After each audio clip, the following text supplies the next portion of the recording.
Hey, and welcome to Old English Outfitters YouTube channel. I'm Alan. So today we are going to take a look at the classic Walther PPK.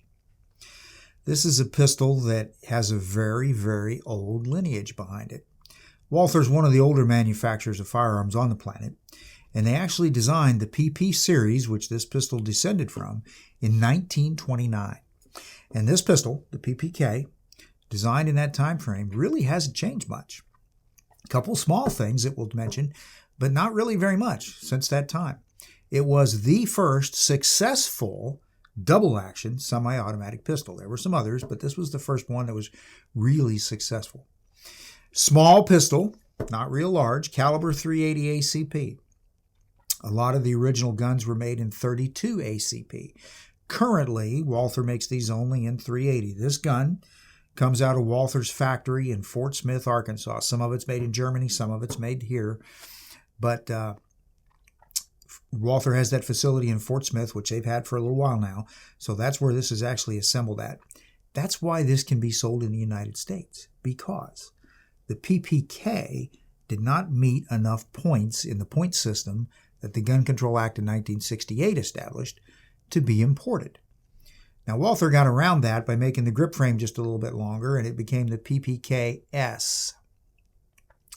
They still make the PPK-S, and they make them new, and we sell them, but we use this one, the standard PPK, to test, partly because I think we're out of PPK-S's right now, so we had this.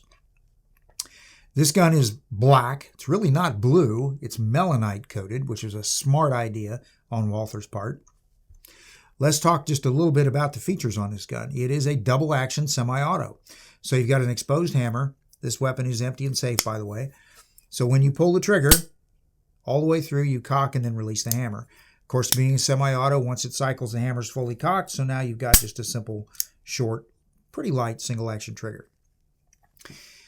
This is a blowback-operated weapon. It's not a locked breech gun. So the only thing that holds the slide shut is the recoil spring. That makes it a very simple mechanism. When we take this apart, you'll see this doesn't have a whole lot to it. Extremely simple to take apart, very easy to maintain. It's all steel, so it's a little on the heavy side compared to some of the smaller .380s that are around. You know, you got Ruger LCPs and things like that. You drop them in a pocket, they weigh what, 13 ounces maybe. So this weighs about 21 ounces. That helps, though, because it moderates recoil, as you know, as we've talked about many times. Gun's a little bit heavier, recoil's a little bit less. On top, we have a set of fixed iron sights, which were pretty well regulated. They shot to point of aim for us. There's a little, and Walther's always been this way, this rib that goes down the top of the slide has a little wave pattern to it. That's there. The sights are black, but they've got red, I mean, you can see them or not, but there's a red bar under the bottom of the notch there and a red dot on the front. So you just line up the red and the red. That's what they come with. Same thing on the stainless steel guns, which would be the same profile and just all stainless steel, not black. Got a safety decocker on one side. When you push it down, it safeties the mechanism. You can't pull it. You can't make it pull, okay? When you bring it back up, so the red dot's visible, it's off safe. It also functions as a decocker. One of the first weapons to have a decocker. So after you fired a couple rounds, you want to render it safe, push that down. Safely lowers the hammer without firing the gun. And then if you leave it down, of course, you're on safe. If you push it right back up, you've got a double-action trigger. Plastic wraparound grips. That was something that was different from the original guns. The newer ones have a wraparound grip. Some of the older original guns really didn't have some wraparound. They changed that a little bit. A Smith & Wesson innovation, because Smith used to make these for Walther, is this, the tang. On the original Walther PPK series, that tang was pretty short. Smith & Wesson lengthened it a little bit. Makes it very comfortable to shoot. Recoil is not bad with this gun. It's heavy enough. It handles it pretty well. Let's talk about the trigger for just a minute. It is a double-action trigger, and it is very heavy to start. When you start to pull it, it's very heavy. But you notice how that tripped right away? It's really hard to just kind of moderate it back. The way I describe it, it's like you're climbing, and all of a sudden you break and you fall off the other side. It's really heavy, and then it just releases. It's really not made for getting on target and slowly squeezing it. It's made for getting on target and pulling it straight through. And it works pretty good. Also, because it's heavy like that, it keeps it safe. You're not going to accidentally pull that. You got to get in there and intentionally pull that trigger. Magazine release on this gun is right there. Single button on that side. Works pretty good. There is no slide, lock, or release lever. So when you have a magazine, this comes with 2 6-round magazines, one flat-based, one with a small extension. When you have a magazine in it, it does lock open on the last shot, but if you're going to close it, you have to take, without any ammunition in it, you have to take the magazine out, then you can just pull the slide back and release it. No external slide, lock, or release lever. PPK, what does that stand for? It stands for Police-Pistole Kriminal in German. A lot of people think the K stands for the German word kurz, which means short. In Europe, in Germany, 380 ACP is called 9mm short, or 9mm kurz. A lot of people think that K stands for that. It doesn't. It stands for criminal. The Übersetzung, the translation from German to English for PPK, Police-Pistole Kriminal, means basically police pistol detective. That was kind of where these were aimed at.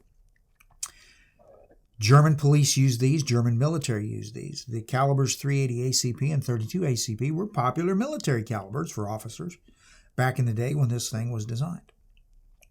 As we know these days, things have progressed. Now, 9mm and above is typically what's used, 9mm being the most popular. James Bond, in the Bond movies, made this gun very famous here in the United States. Not the first gun to be made famous in a movie, but it certainly made it popular. And for a long time, Smith & Wesson partnered with Walther, and they made some guns. Walther finally has gotten away from that partnership, so now everything's made by them. Smooth shooting pistol. You know, sometimes we shoot a variety of things here when we do these reviews, and sometimes we say, you know, that one really, that kind of is good fun factor gun. You know, really at the top of our list for fun. This one is really easy to shoot, really nice. Points very naturally. So you can hold the gun up, you know, close your eyes, pull the gun up and point it, open your eyes back up, and you'll find you're lined up pretty straight. Another feature this gun has, by the way, is this thing right there. See that little silver pin? That is a loaded chamber indicator. It's extremely simple in how it's built. Simply a pin with a spring on it. When a round is chambered, it pushes the pin out the back of the slide just a little bit. So if you hold the gun up here and you look at it, whether the hammer's cocked or not, I just got the hammer cocked so you can sit better. When that pin's flush, there's no round in the chamber. When the pin sticks out a little bit, then you can tell you've got a round chambered. So it's a very simple but very effective little device. These things are really easy to take apart, and they're really not a whole lot to them. And you don't have to go very far, and you're not going to end up with small parts. The easiest way to do it, of course, the first thing we do is what? We make sure the gun's empty and safe, right? We don't have any ammunition around because we don't want to accidentally shoot something. So we make sure the gun's empty and safe. Once we're sure that it's empty and safe, I like to cock the hammer because we're going to bring the slide all the way back. If the hammer's cocked, we just don't have to fight the hammer spring to do that. The trigger guard right here pulls down because that little block that's right there on the top of that trigger guard, that's what holds everything together. So we pull that down. Now there's a couple ways you can do this. You can pull it down and hold it down, okay? Or you can pull it down and just slightly set it off to the side like that, so it stays in that lower position. That's where you got to be. From here, once you've done that, you take the slide all the way back and just lift it up, and it comes right off. And ladies and gentlemen, that's as far as you got to go. You don't have to take anything else off this thing. Got everything you can get to clean in the slide. The recoil spring is kind of snug on there. I wouldn't necessarily pull it off. If you do pull it off, just make sure you put the tight end back on the barrel, but it can stay right there. Nothing needs to come out of this. You can get to everything you need to clean. I will point out, all right, see there, you can see where that comes up and locks everything in place. So let's set that back there. I will point out this piece right here. This is on a spring. When you're cleaning it, leave that in place. Don't take it off, and be cautious about so you don't knock it off, because it does have a small spring in there, and sometimes you can knock that piece off and that spring will disappear, and then you got to go on a search party to find it. So if you just be careful about that so you don't do that, you'll be fine. When you're ready to put it back together, all you have to do is take the slide, put it back on the recoil spring in the barrel, take it all the way back and down so it comes forward, and then just set the trigger guard back in place, and we're back in business. Very, very simple. Good little gun. A lot of fun to shoot. Accurate. Walthers tend to be. Walther makes good barrel. Very nice little gun. These things have been famous or infamous. So you can look up the history. They've been used in some fairly high-profile events through the time that they've been around the planet.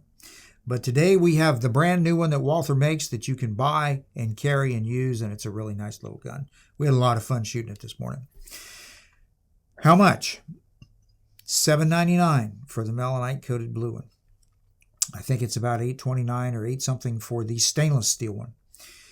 You can still get the PPKS. The PPK, this one has the shortest of the grips, and it's just a really nice gun. Even with the longer base plate magazine in it, not bad at all. Fits the hand pretty good. One thing I might mention, some of you people that have really, really large hands, this gun sets awfully low in your hand. So you got to watch to make sure that slide doesn't track you when it recoils. If you got really large hands, that might be a problem. The slightly longer tang helps, but you just kind of have to be aware of that, okay? So there you are. One other thing, too, I might mention is this thing is packaged with a very nice little hard case. Of course, there's an instruction manual, too, but this little hard case is very nice, very upscale, fitted for the gun and the magazines. Very befitting of a very elegant little pistol, which is a good way to describe these things. They're elegant. $7.99 is not horrible. It's not LCP range or Smith & Wesson Bodyguard range, but it's also a little different gun than those. Okay. Well, that's all we have for today. Thanks for watching. Until next time, I'm Alan for Old English Outfitters.